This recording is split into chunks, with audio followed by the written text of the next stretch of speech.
It's fair to say that F1 2010 was one of last year's quiet gaming triumphs. It shifted around 2.5 million copies and proved that Formula One games could be interesting after all. One of the new features this time around is split-screen multiplayer.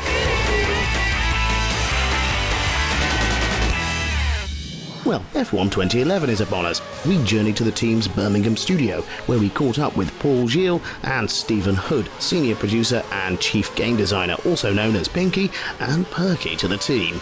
So I think one of the biggest things this year that we really want to talk about is Co-op Championship. A lot of people have been teammates to an AI driver last year in the single-player career mode, but what we've done with Co-op Championship is take this online now.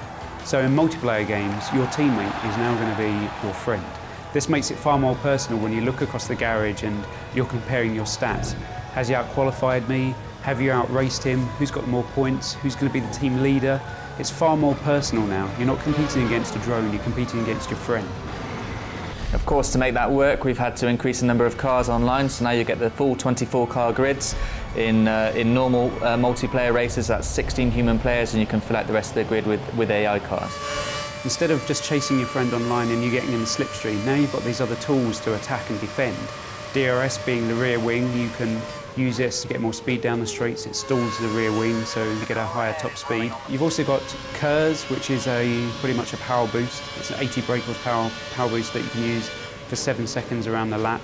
When you're driving around and you've got all these other things to think of, when should I use DRS, can I use KERS, when's my next pit stop?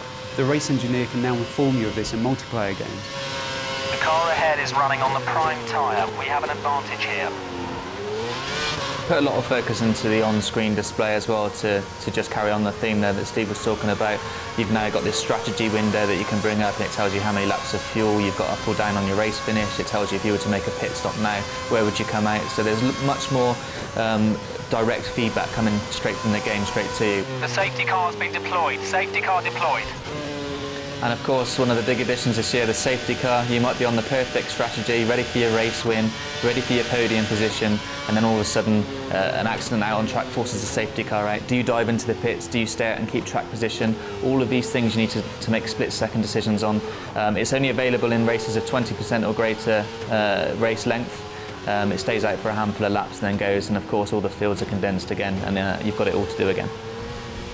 Remember to use DRS to gain a speed advantage if you need to get past someone.